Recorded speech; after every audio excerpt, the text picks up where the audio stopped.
Jaga hubunganmu sama Tuhanmu Allah, dia pasti akan menjagamu. Ihfadillaha tajidhu tujahak. Jaga selalu hubunganmu dengan Tuhanmu Allah, dia akan selalu ada di hadapanmu. Kebutuhanmu akan dipenuhi. Dan ketahuilah, wa'lam law anna ummata ijtama'at ala an yadurruka bi syai'in la yadurruka bi syai'in illa qad kataballahu lak. Ketahuilah kalau seandainya satu umat seluruh manusia ini mau menyesatkanmu, mau menyusahkanmu, mau membahayakanmu, maka kau tidak akan ditimpa kecuali yang sudah Allah catatkan bagimu. Dan ketahuilah sebaliknya, lau anna umman ijtama'at ala yanfa'uka bi syai'in la yanfa'uka illa bi syai'in qad kataballahu alik. Dan kalau seandainya umat ini berkumpul untuk manusia ini berkumpul untuk memberikanmu manfaat, maka tidak akan sampai padamu kecuali apa yang sudah dicatatkan oleh Tuhanmu. Assalamualaikum warahmatullahi wabarakatuh. Alhamdulillah, tidak pernah berhenti lisan kita memuji Sang Pencipta Allah, Zat yang maha kuat, maha adil, maha bijaksana, satu-satunya pencipta, pemilik, penguasa semua yang di langit, semua yang di bumi, dan semua yang di kedalaman lautan, terjangkau atau tidak terjangkau oleh mata manusia. Zat yang tidak beranak dan tidak diperanakan, dan tidak ada sekutu baginya dalam setiap kegiatannya. Dia dengan kemahasempurnaannya dan kemahamuliaannya telah menggantungkan segala kebutuhan kita untuk roda kehidupan di muka bumi ini dengan pujian Alhamdulillah, memuji namanya. Maka sangat wajar sebagai orang yang beriman kalau kita selalu membasahi lidah dan bibir kita dengan kalimat ini. Selanjutnya kita panjatkan salam hormat kita kepada manusia terbaik, manusia yang telah dipilih secara langsung oleh Sang Pencipta Allah untuk menutup risalah langit. Tidak ada lagi Nabi dan Rasul setelah manusia terbaik ini. Dia telah membawa kepada kita hukum halal haramnya Sang Pencipta, sehingga kita punya panduan hidup, tahu mana yang boleh dan mana yang tidak boleh. Siapapun dari kalangan manusia dan jin, tinggal di wilayah manapun, suku manapun, bagaimanapun postur tubuh dan paras wajahnya, diperintahkan oleh Sang Pencipta Allah untuk menjadikannya sebagai suri tauladan. Dan orang yang menjadikan manusia terbaik ini sebagai suri tauladan, setelah dia beriman kepada risalahnya, maka pasti akan ada kebahagiaan, ketentraman jiwa, solusi-solusi terbaik dari masalah selama hidup di dunia, dan juga kemenangan mutlak dari para musuh-musuh. Dan itu tergambarkan dalam kehidupan manusia terbaik ini. Mengucapkan salam hormat kepadanya satu kali saja akan dibalas oleh Sang Pencipta Allah dalam waktu yang bersamaan 10 kali tambahan rahmat. Maka sangat wajar sebagai pengikut setia kita selalu membacakan salawat dan taslim kepada Nabi besar Muhammad sallallahu alaihi wasallam. Judul kita pada pagi ini, semoga Allah berkahi saudaraku seiman, adalah indahnya menjalin hubungan dengan Sang Pencipta. Kembali kepada kalimat tauhid dulu. La ilaha illallah, yang berarti la ma'buda bihaqqin illallah. Tidak ada Tuhan di langit dan di bumi yang berhak untuk disembah. Makna sembah adalah diakui ketuhanannya, ditunduki, ditakuti, dicintai, dipatuhi. Ya, ini semua makna sembah, kecuali Allah. Kalimat ini adalah kalimat kebahagiaan bagi setiap manusia sebenarnya, kalau dia faham, karena dia tidak perlu cari Tuhan. Seorang pemikir dari barat, tadinya ateis, akhirnya beriman. Dia mengatakan, saya sudah mengelilingi mayoritas negeri di dunia, saya sudah pernah melewati kampung-kampung atau desa tanpa pasar, saya pernah melewati kampung dan desa tanpa rumah, orang tinggal di kemah, tapi saya tidak pernah menemukan kampung atau desa tidak ada tempat ibadahnya. Pasti ada tempat ibadah. Jadi secara fitrah manusia tahu kalau dia punya Tuhan. Hanya saja orang yang tidak mengenal Tuhannya Allah akan menyembah patung, akan menyembah pohon, akan menyembah api. Tapi secara fitrah dia butuh, dia tahu ada pencipta. Berbahagialah kita sebagai orang yang beriman kepada Allah, mengikuti panduan dari utusannya Nabi besar Muhammad sallallahu alaihi wasallam, sehingga kita tahu kemuliaan mengenal Tuhan kita Allah dari kitabnya Al-Quran dan sunnah Nabinya Muhammad sallallahu alaihi wasallam, sehingga kita tahu, ya, kita punya panduan hidup. Kita jadi tahu siapa Tuhan kita, bagaimana yang dia sukai, yang dia benci, yang dia perintahkan, yang dia larang. Dan sungguh berbahagia orang beriman karena punya program hidup. Dia tahu makanan mana, minuman mana, pergaulan mana, pendapatan mana yang boleh dan yang tidak boleh. Dia tahu semuanya. Bahkan orang beriman tahu dari mana asalnya Nabi Adam alaihissalam dan Hawa, bagaimana diciptakan, bagaimana masuk ke surga, bagaimana diturunkan di muka bumi, kemudian apa tujuan hidup. Ya. Kemudian juga pada saat meninggal seperti apa prosesinya, ada alam barzah, kemudian juga ada hari kebangkitan di mahsyar, dihisapnya timbangan amal baik dan amal buruk, kemudian ada surga dan neraka, dan dirincikan dari pasirnya surga sampai ke bangunannya. Dari awal kehidupan sampai akhir semuanya diketahui oleh orang yang beriman. Sangat bahagia sekali. Kalau ada orang yang menyembah selain Allah, ada sebuah contoh rasional atau pertanyaan rasional teman-teman sekalian yang bisa kita tanyakan kepada mereka. Coba, apapun atau teman-teman sekarang di ruangan ini bisa mendatangkan semua yang disembah selain Allah. Semua, apa saja. Ada orang yang sembah pohon keramat, ada yang sembah patung, ada yang sembah api, ada yang sembah air, ada yang sembah jin, banyak. Kira-kira tanyakan kepada mereka, Tuhan-Tuhan yang mereka sembah dan sekutukan dengan Allah itu, apa andil mereka di setetes air yang mereka minum? Apa andil mereka di satu tetes air hujan yang turun? Apa andil mereka di pergantian siang malam? Apa andil mereka di selembar rambut di kepalanya orang ini yang sedang menyembah selain daripada Allah itu? Maka mereka akan menemukan jawaban tidak ada. Patung-patung yang mereka sembah itu teman-teman, batu. Yang dia sendiri yang pahat, dia yang ukir matanya, dia yang ukir kupingnya, dia yang warnahin, dia yang berikan nama, dia yang pikul ke tempat yang dia mau sembah. Pada saat rusak pun dia yang perbaiki. Lalu dia panggil Tuhan. Ini bagaimana cara memahaminya? Makanya orang-orang Mekah dulu sebenarnya cerdas-cerdas. Abu Jahal, Abu Lahab itu orang cerdas. Pedagang-pedagang sukses, orang kayanya Mekah. Tapi dikatakan masa jahiliyah. Kenapa jahiliyah? Sembah patung. Kebodohan. Patung dia yang buat, dia yang namain, dia yang ini segala macam. Dan sayangnya sampai sekarang masih banyak manusia mengikuti langkah itu. Nah, saya tidak tahu apa alasannya. Bahkan ada di antara umat Islam yang seperti itu. Ikut-ikutan taruh di depan rumahnya patung, entah patung itu bentuknya seperti apa. Ya, patung-patung ini subhanallah sudah pendek, gendut, jelek, disembah. Kenapa ditaruh patung depan rumah? Bisa ngusir syaitan, bisa ngusir pencuri. Pencuri bisa kencingi patung itu. Kebodohan. Mereka tidak paham.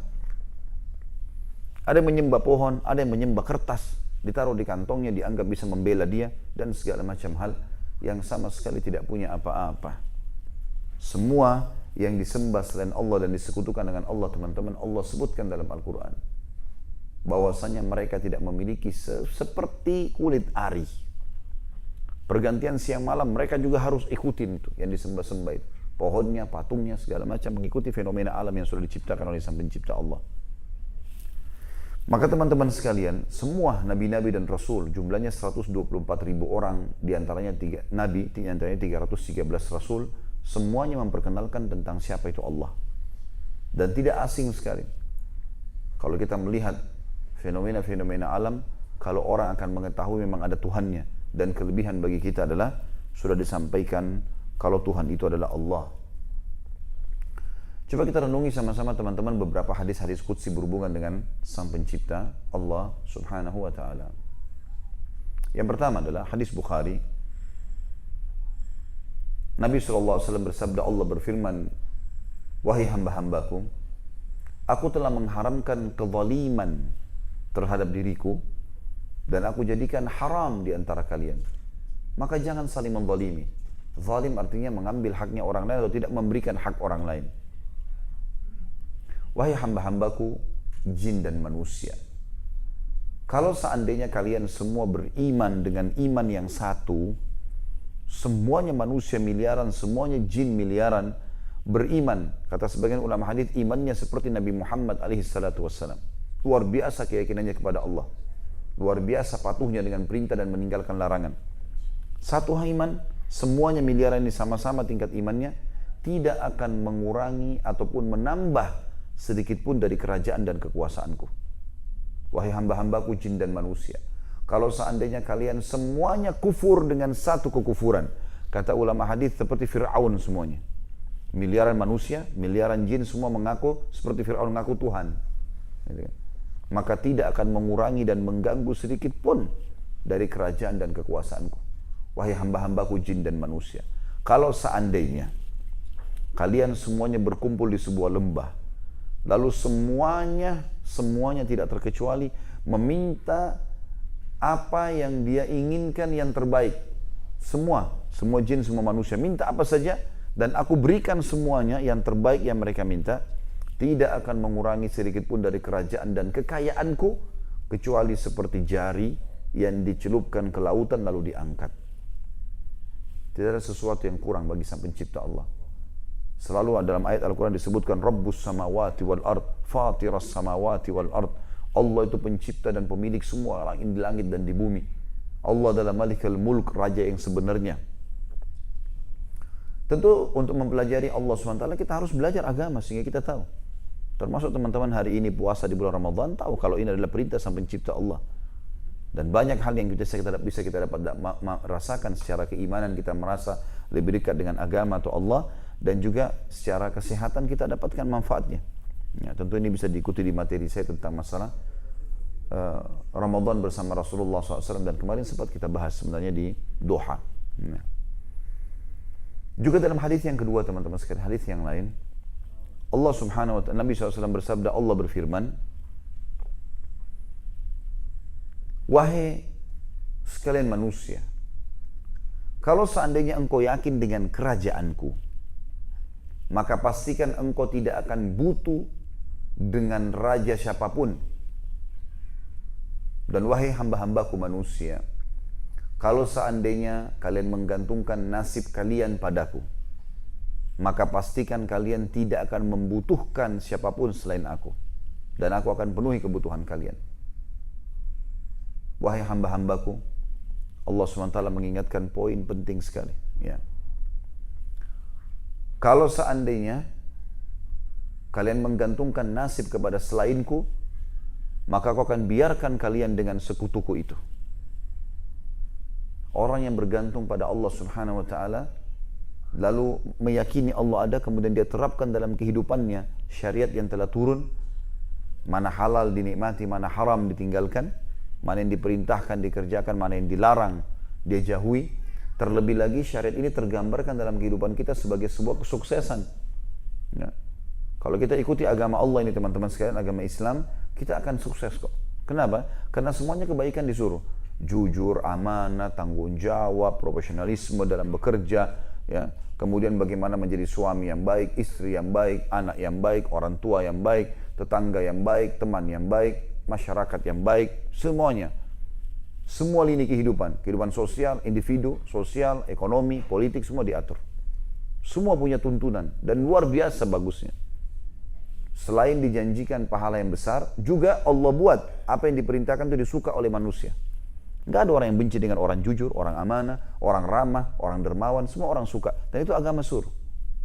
Subhanallah, semua yang dilarang oleh agama, dilarang oleh Allah ini, seperti bohong, menipu, gunjing, mukul orang, ambil haknya orang lain, kasar, durhaka sama orang tua, apalah. Semua yang agama larang ini buruk, dan Allah buat. Allah benci, Allah ancamkan hukuman, Allah buat manusia juga benci. Teman-teman kalau mau tahu dirinya baik atau tidak, sederhana kalau tolak ukurnya. Apa yang Allah anggap baik, pasti baik. Apa yang Allah buruk, pasti buruk. Dan kita bayangkan kalau kita meninggal pada saat ini, kira-kira penilaian orang di sekitar kita baik atau buruk? Nanti kita akan tahu. Nanti teman-teman lebih tahu tentunya. Misal gini, kalau kita meninggal pada saat ini, kira-kira orang di sekitar kita nilai apa? Oh, si fulan baik tuh, karena dia dermawan, dia ramah, bakti sama orang tuanya, dia selalu sholat di masjid. Apa yang agama suruh kalau kita kerjakan, begitu kita meninggal pasti orang nilai baik. Pasti, nggak mungkin tidak. Apa yang kita langgar dari agama, misal kita suka bohong, dusta, zalim, kasar, apalah semua. Kalau kita meninggal pada detik ini juga, maka lihat bagaimana penilaian orang. Oh si fulan, itu orang jahat, biarin aja mati. Ya. Orang malah senang kalau kita meninggal, naudzubillah. Jadi sebenarnya secara kehidupan kita memasyarakat pun, sosial ini, itu tergambarkan tentang kebenaran syariat Allah. Kebenarannya jelas. Gitu. Ketentraman jiwa yang luar biasa bisa didapatkan dengan menerapkan syariat Allah Subhanahu wa Ta'ala. Juga Nabi SAW bersabda dalam hadis yang lain kepada seorang sahabat, "Ihfazillaha yahfazuk." Jaga hubunganmu sama Tuhanmu Allah, dia pasti akan menjagamu. Ihfadillaha tajidhu tujahak. Jaga selalu hubunganmu dengan Tuhanmu Allah, dia akan selalu ada di hadapanmu. Kebutuhanmu akan dipenuhi. Dan ketahuilah, wa'lam law anna ummata ijtama'at ala an yadurruka bi syai'in la yadurruka bi syai'in illa qad kataballahu lak. Ketahuilah kalau seandainya satu umat seluruh manusia ini mau menyesatkanmu, mau menyusahkanmu, mau membahayakanmu, maka kau tidak akan ditimpa kecuali yang sudah Allah catatkan bagimu. Dan ketahuilah sebaliknya, lau anna umman ijtama'at ala an yanfa'uka bi syai'in la yanfa'uka illa bi syai'in qad kataballahu 'alaik.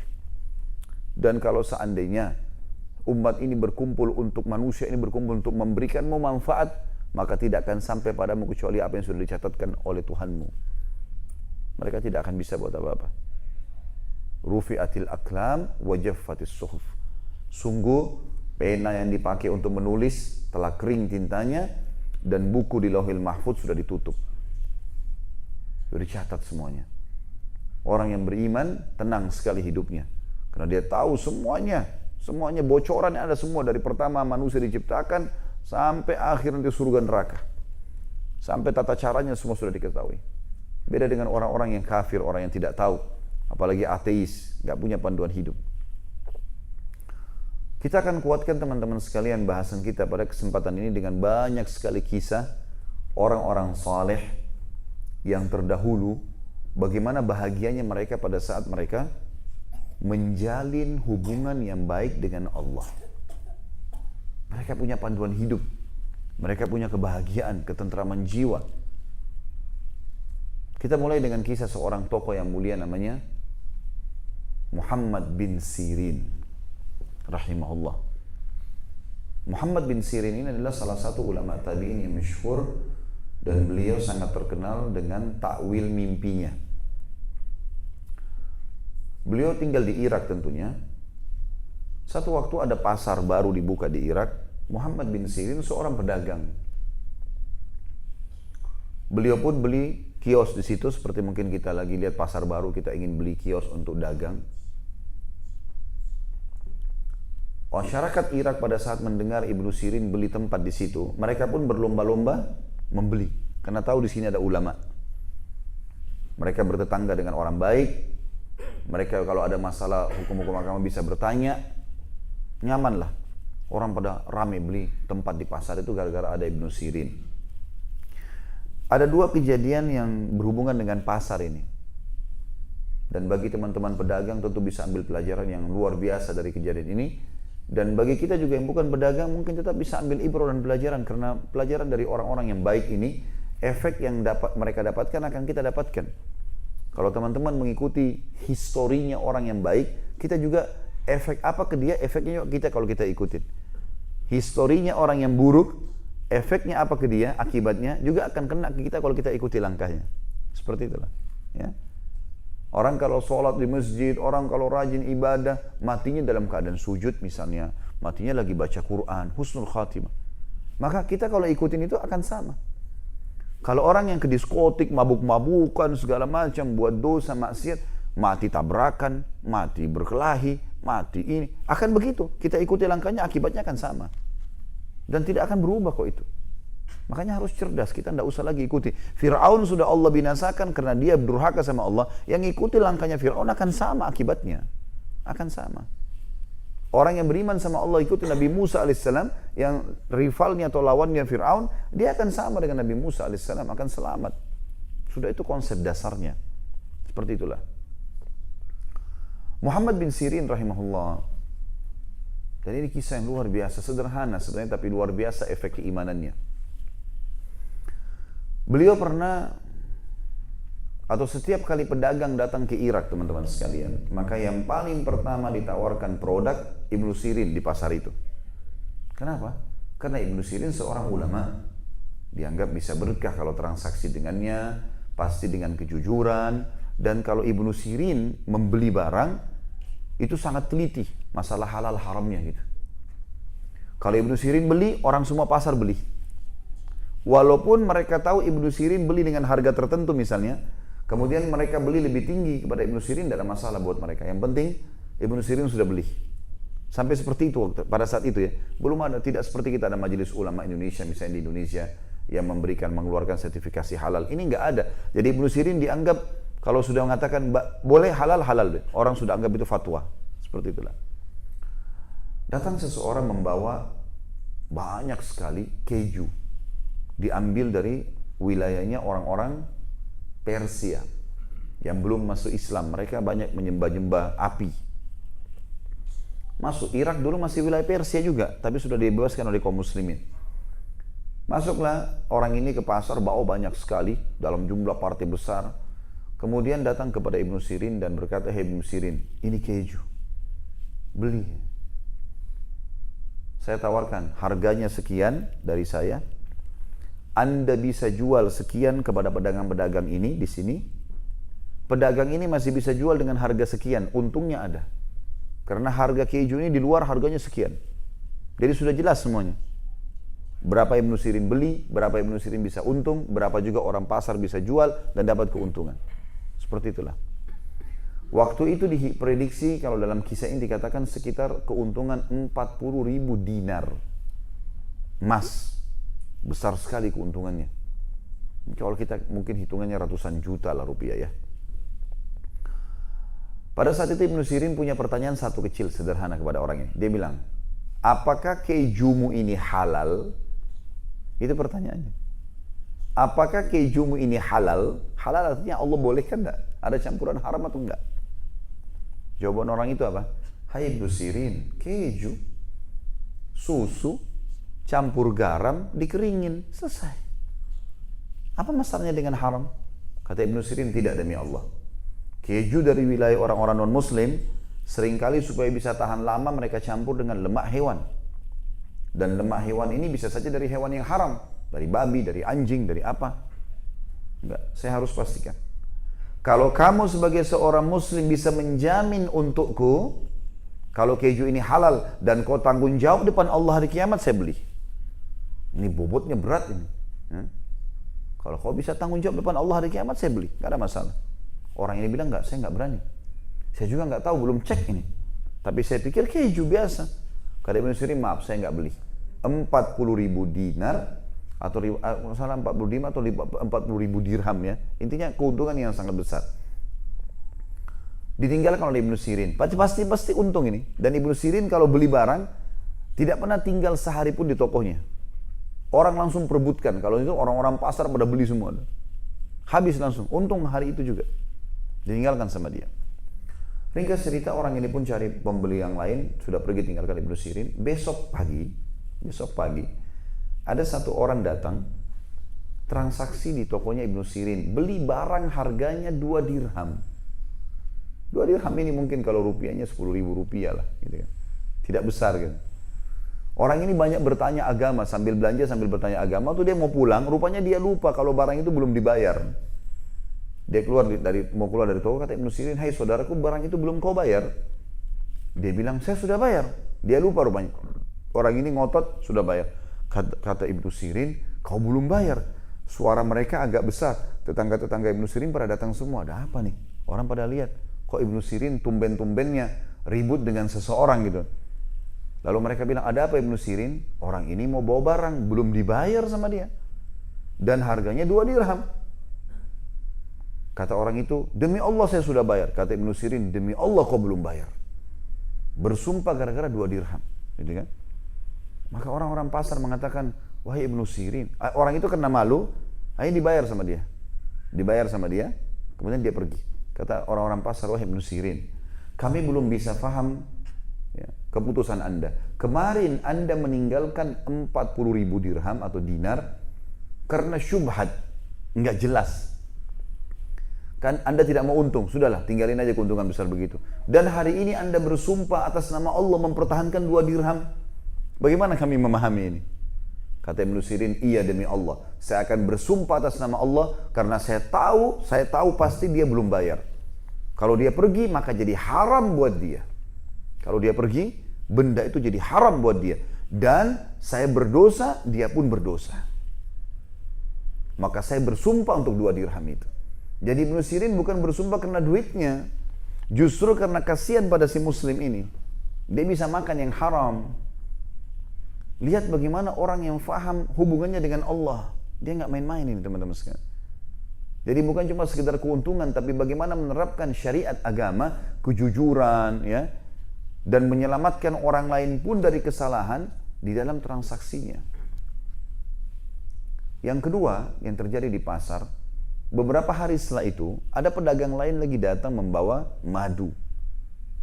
Madu yang dibawa bergentong-gentong besar, banyak. Madu asli bagus. Dia bilang, "Hai Ibnu Sirin, madu saya asli, belilah. Sama biasa, harganya sekian dari saya. Anda bisa jual sekian ke pasar ini. Pedagang juga masih jual sekian. Harga di umumnya di luar ini sekian harganya. Jadi sudah pasti untung semua." Kata Ibnu Sirin, "Saya lagi nggak punya duit. Toko saya ini kebetulan baru diisi barang semua, udah nggak ada duit. Kalau cash saya nggak punya." Kata orang itu, "Nggak apa-apa, jatuh tempo. Beli aja. 2 minggu, 3 minggu nggak ada masalah, bayar." Kata Ibnu Sirin, "Baiklah, kalau jatuh tempo nggak ada masalah." Gitu kan.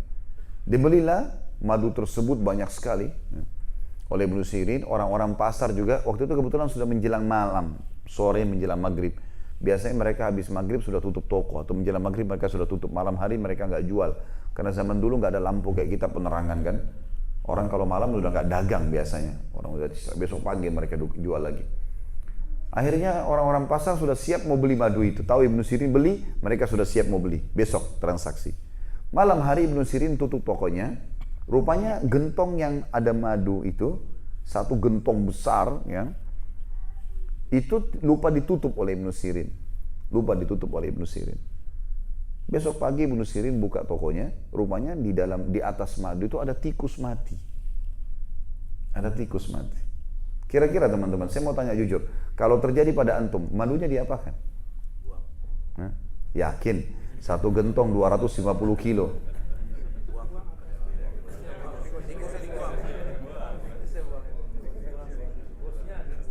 Baiklah, berselisih para ulama.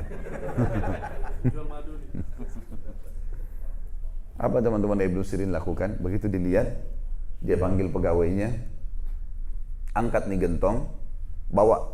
Di belakang pasar ada sungai. Dia angkat. Gentong itu berat. Diangkat lebih dari 6 orang, 7 orang yang angkat. Karena beratnya luar biasa. Diangkat. Orang-orang pasar lihat Ibnu Sirin bawa madu.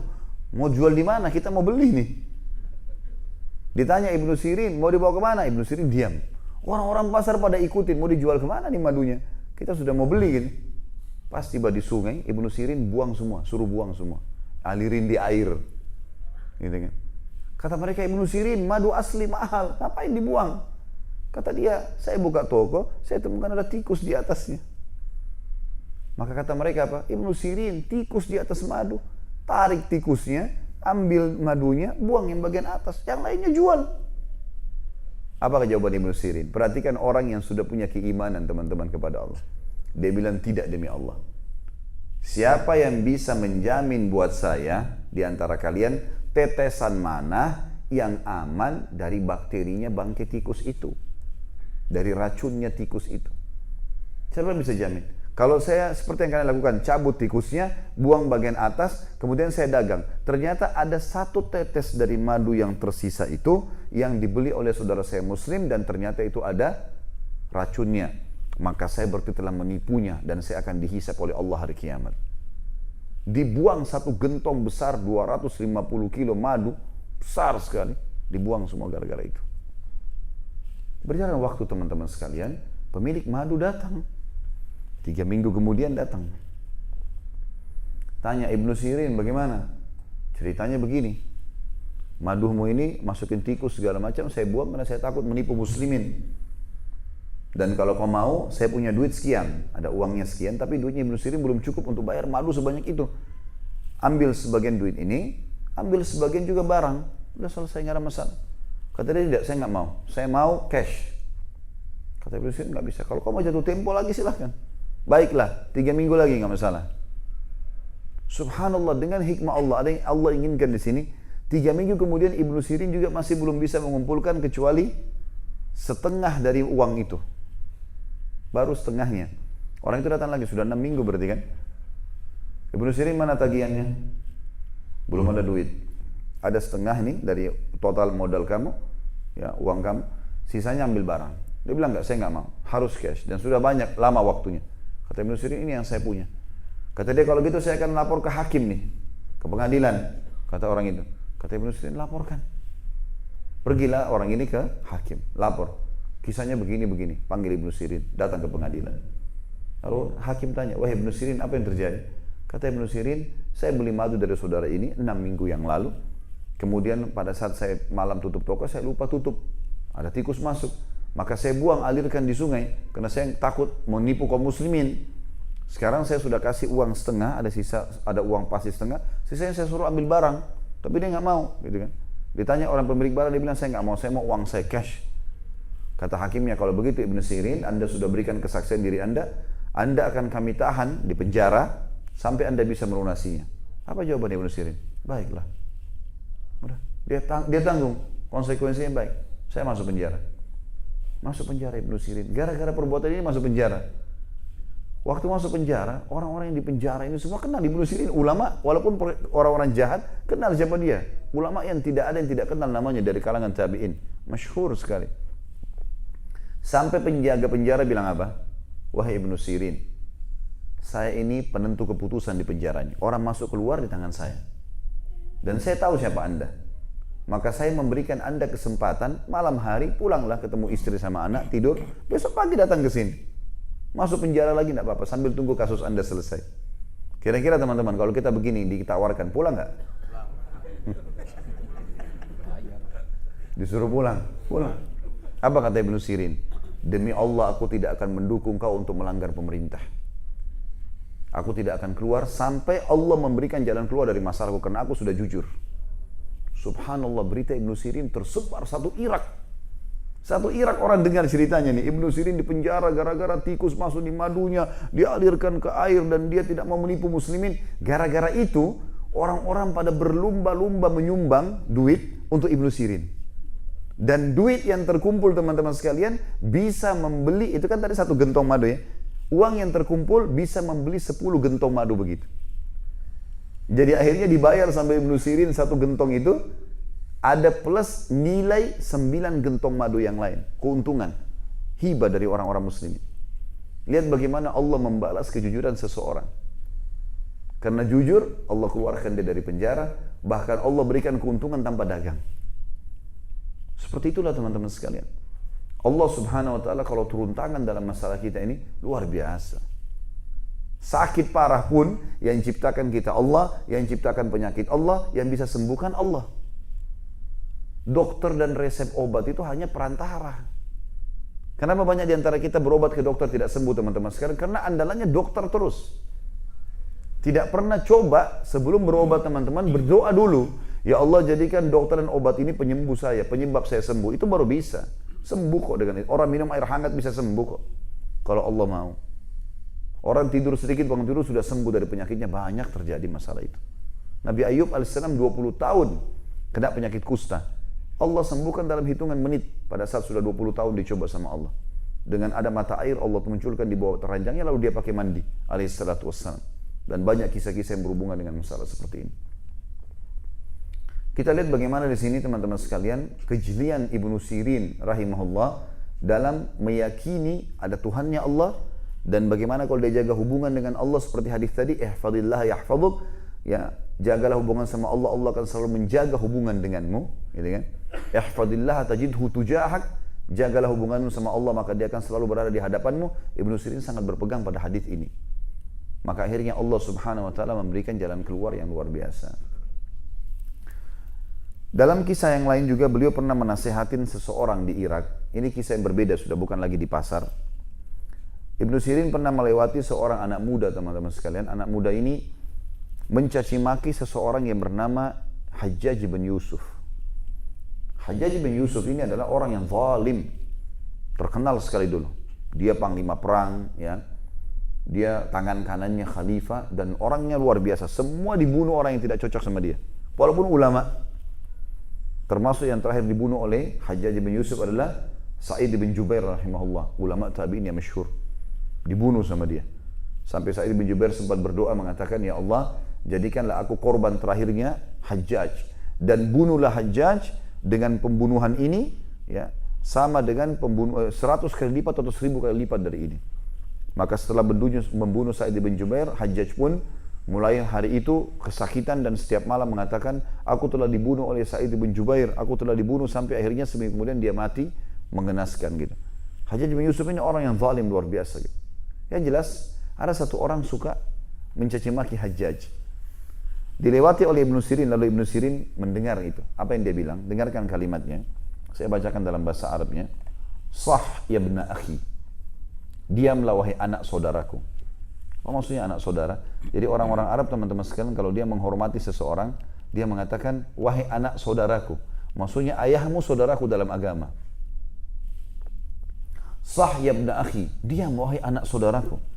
Fa inna Hajjaj aqbala ila rabbihi. Ketahuilah, Hajjaj yang sedang kamu caci maki itu sedang menuju ke Tuhannya. Wa innaka innama taqdimu 'ala Allahi yaumal qiyamah. Dan kamu juga lagi menuju kepada Tuhanmu, dan kalian berdua sedang menuju kepada Allah dan akan dibangkitkan bersama-sama pada hari kiamat. Satajid anna ahqar adh-dhanb min dhunubika asyarru ala nafsika min a'zami fa'alahu Hajjaj. Dan pada saat nanti kau dibangkitkan pada hari kiamat, maka engkau akan menemukan pada saat itu, menunggu hisabmu, kau akan temukan dosa terkecilnya Hajjaj, ya. Dosa terbesarmu yang kau kerjakan lebih berat daripada dosa terkecil yang Hajjaj pernah lakukan. Kalau kau dihisab hari kiamat, nanti pada saat ditimbang amalmu, dosa yang paling besar yang kau lakukan akan kau temukan lebih berat, itu lebih ringan daripada dosa terkecilnya Hajjaj. Artinya kau berharap dosanya Hajjaj saja yang kau lakukan. Lalu beliau mengatakan, "Falikulli imri'in sya'nun yughnih." Ketahuilah, setiap orang itu akan bertanggung jawab dengan apa yang dia lakukan. Wa'lam anna Allah azza wa jalla sayakhtassu minal Hajjaj mimman zalamahum wa yakhtassu lil Hajjaji mimman yadhlimunah. Dan ketahuilah dan yakinilah bahwasanya Allah pasti akan membalas Hajjaj dari semua orang yang dia telah zalimi, dan sebaliknya Allah juga akan memberikan haknya Hajjaj dari orang-orang yang menzaliminya. Ini nasihat yang luar biasa. Fala tushghilanna nafsaka ba'dal yawmi bisabbi ahad. Mulai hari ini jangan pernah kau sibuk untuk mencaci maki orang lain. Jadi subhanallah, saya coba berbagi juga dengan masalah ini, teman-teman. Saya pernah beberapa tahun lalu, waktu pertama jalur busway dibuka di Jakarta, kan sempat macet ya. Maka saya satu mobil, saya, ayah saya, kemudian ada teman sahabat dekat beliau, Allah yarham sudah meninggal beberapa bulan yang lalu, dengan ada satu orang yang bawa mobil kebetulan. Jadi kan jalan lagi macet, kami lagi ngobrol-ngobrol masalah agama, terus sampai ke masalah Jakarta. Teman ayah saya sempat bilang, ini apa nih jalur busway macet, ini itu segala macam, sampai sempat seakan-akan menyinggung orang yang membuat jalur busway itu. Terus saya bilang begini, Ammi, antum tahu itu bahasa Arab artinya paman ya. Ammi, bisa ana bicara sebentar? Dia bilang, bisa Khalid, silahkan. Saya bilang, kalau seandainya Ammi yang membuat jalur busway ini salah dalam perbuatannya, dia punya Tuhan sebagaimana kita punya Tuhan. Allah Maha Adil akan menghukum dia. Tapi antum yang membicarakan tentang perbuatannya dan antum anggap aib, kalaupun dia salah, dia dosa dengan perbuatannya, antum salah dengan ghibah antum. Salah dengan gunjingan ini. Kecuali kalau kita bisa nasihatin ke dia langsung, bukan bicara di belakang, bukan ghibah namanya, nasihat. Tapi kalau kita bicara di belakang, apalagi nggak ada urusannya memprotes perbuatan orang, belum tahu itu benar atau salah, nah kita tanggung jawab. Kalau dia salah, dia berdosa, antum juga berdosa karena ghibah. Kalau dia benar, dia dapat pahala, antum tetap dapat dosa ghibah. Pertanyaan ana, bisa nggak antum datang minta maaf pada gubernur dan mengatakan mohon maaf kalau seandainya dia benar? Kalau nggak bisa, ingat, hari kiamat pahala antum akan dihabiskan. Sabda Nabi SAW jelas masalah itu. Ya. Apakah kalian tahu siapa orang yang bangkrut? Kata para sahabat, ya Rasulullah, orang yang dirham dan dinarnya habis Dagang, kalah, bangkrut. Kata Nabi SAW, bukan. Orang yang bangkrut sebenarnya itu gampang kalau cuma dirham dan dinar. Emas, perak hilang, gampang itu. Kata Nabi SAW, bukan. Orang yang bangkrut sebenarnya orang yang datang pada hari kiamat membawa lengkap pahala sholat, pahala zakat, pahala haji, ya pahala apalah ya, ibadah-ibadah ini.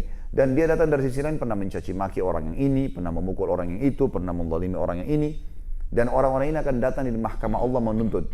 Diberilah pahala-pahalanya, dibagi-bagi ke orang-orang yang menuntut ini. Karena tidak sempat mengembalikan haknya di dunia. Kata Nabi SAW, fa'in funiyat hasanatu, kalaupun dosa-dosa pahalanya sudah habis, masih ada nuntut lagi, diambil dosa-dosanya orang yang nuntut, ditimpakan kepada dia. Jadi habis pahalanya, yang dia sudah kerjakan selama ini, dosa-dosa orang ditimpakan lagi kepada dia. Maka dia dilempar gara-gara itu ke dalam neraka, lebih jauh antara jarak timur dan barat. Ini adalah orang yang bangkrut yang sebenarnya. Ini orang yang bangkrut yang sebenarnya. Gitu. Ini dimaksud teman-teman dengan nasihat beliau mengatakan apa? Maka ketahuilah Allah pasti akan mengambil hak-hak orang yang telah dizalimi oleh Hajjaj. Tidak usah khawatir. Hari kiamat pasti akan diambil semua. Dan ketahuilah Allah juga akan memberikan hak Hajjaj dari orang yang menzaliminya. Maka mulai sekarang jangan kau sibukkan dirimu membicarakan aib orang lain. Tidak ada urusan sama kita teman-teman sekalian. Jangan pusing dengan keadaan orang. Ada orang subhanallah sengaja fudul mencari tahu tentang masalahnya orang. Lihat tetangganya pakai mobil apa, kenapa mobil baru? Hari ini pakai baju apa? Sibuk dengan itu. Masuk rumah orang, cari tahu dapurnya pakai piring apa, gelas apa, kenapa sofanya warna ini, kenapa godanya warna itu. Terbukti pertanyaan yang banyak dilemparkan. Kenapa kau beli warna ini ya? Kenapa kau pakai mobil itu ya? Urusan orang. Dia mau beli mobil apa, dia mau pakai baju apa, urusan dia. Ngapain kita campuri? Yang kita urus diri kita sendiri punya aib banyak. Umar bin Khattab mengatakan, ketahuilah jika kau ingin mencela seseorang, maka cela dirimu dulu. Karena aibmu lebih banyak daripada dia. Nggak boleh ini. Gitu. Kita harus garis bawahi teman-teman. Ini nasihat yang luar biasa. Dan ini tidak mungkin kecuali orang itu karena beriman kepada Allah subhanahu wa ta'ala. Dia tahu tentang bobot. Kalau dia berhubungan dengan sang pencipta, Allah akan berikan manfaat kepada dia. Dan kalau dia bermaksiat atau melanggar, maka Allah akan hukum. Ketahui satu hal juga teman-teman sekalian. Kalau perbuatan pahala, itu pasti akan membuat ketentraman jiwa dan juga mendatangkan efek balasan yang besar dari perbuatan itu. Maksudnya lebih besar daripada perbuatan itu. Begitu pula perbuatan dosa, itu menyempitkan jiwa dan dia punya efek balasan juga lebih berat daripada perbuatannya. Saya kasih contoh. Sebuah hadis tentang sholat duha misalnya. Kalau sebentar kita bubar, belum sempat azan duhur misalnya, teman-teman ada kesempatan duha kerjakan walaupun cuma 2 rakaat. Sabda Nabi SAW, dalam tubuh manusia ada 360 sendi. Dan ini penelitian medis terakhir, tubuh manusia memiliki 360 sendi. Saya cuplikan seorang syekh bicara sama seorang dokter. Kata syekhnya, mungkin anda keliru meneliti. Dia bilang tidak, ini pakai alat canggih, 360 sendi. Kata syekhnya, subhanallah, kami sudah tahu itu dari 1400 tahun yang lalu. Dari Nabi kami. Kata Nabi SAW, dalam tubuh manusia ada 360 sendi. Setiap hari seseorang itu harus bersedekah untuk setiap sendinya agar bisa aman. Jadi kalau kita anggap misalnya sendi telapak tangan kita, jari kita ini satu, ini kan ada 3 nih.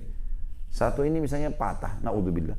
Maka satu sendi 1 juta rupiah misalnya. Tentu mahal, lebih mahal dari itu ya.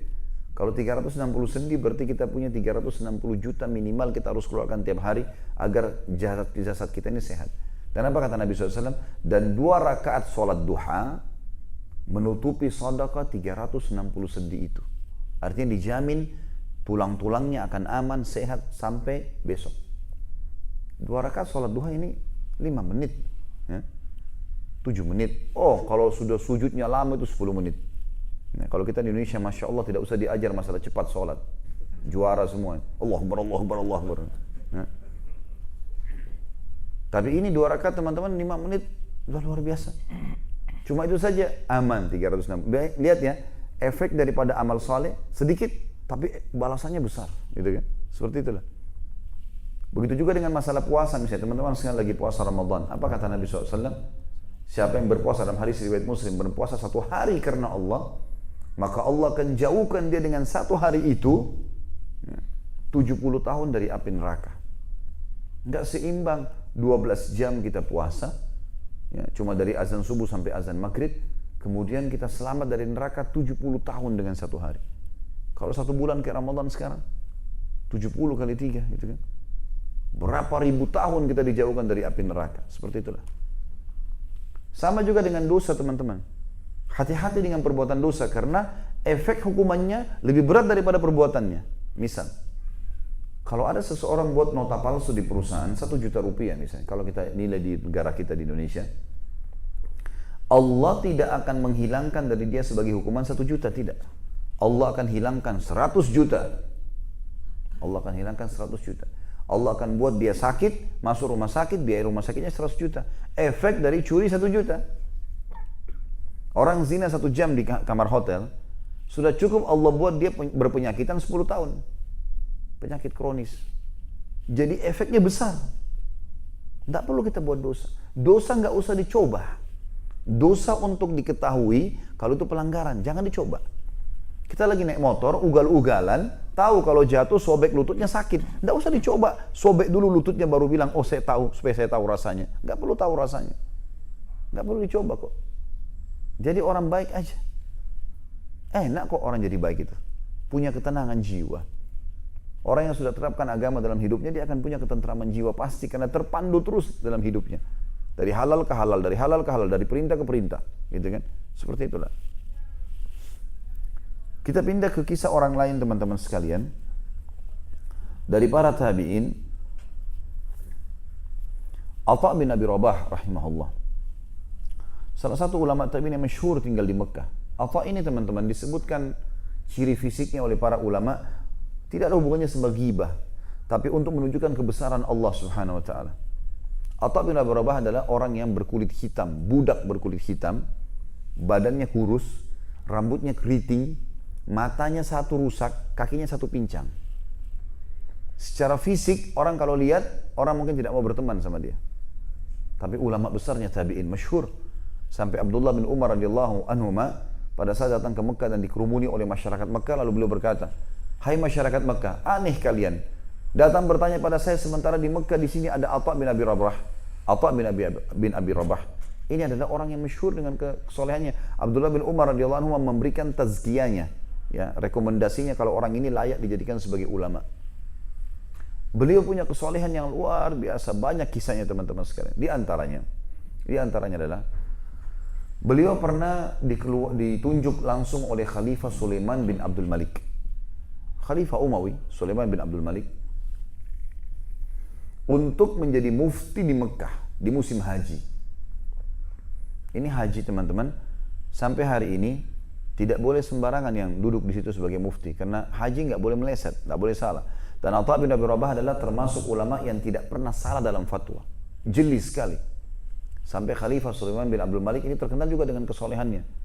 Menunjuk dia, pokoknya di Mekah tidak boleh di musim haji berikan fatwa, walaupun penuh ulama, kecuali Atha bin Abi Rabah. Datangi kemahnya, tanya dia. Gitulah. Sulaiman bin Abdul Malik setelah menunjuk itu, di musim haji rupanya dia datang haji sama anak-anaknya. Sama dayang-dayangnya, sama pasukannya datang. Pengawal-pengawalnya. Selesai, ya, tiba di Mina, tanggal 8 hari Tarwiyah. Ya. Setelah masuk di kemah segala macam, kemah kerajaan besar, mewah segala macam, dia bilang sama pengawalnya, "Aina sahibukum?" Mana pemimpin kalian nih? Maksudnya Atha bin Abi Rabah, mana ulama kalian? Kata mereka, "Ya Amir Mu'minin ada di kemahnya, lagi memberikan fatwa, muslimin lagi antri di depan kemah." Maka yang dilakukan teman-teman sekalian di sini adalah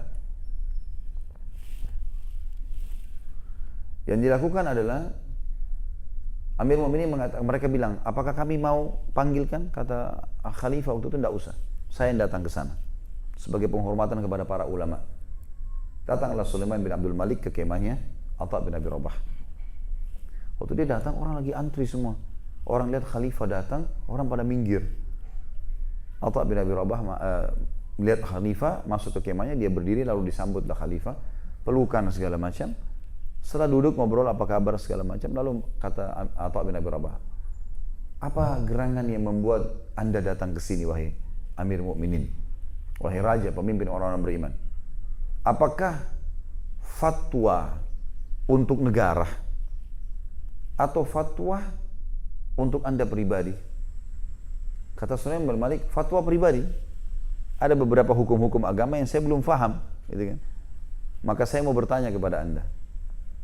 Tiba-tiba satu hal perilaku Sulaiman Atha bin Abi Rabah yang mengagetkan khalifah, mengagetkan juga orang di sekitarnya.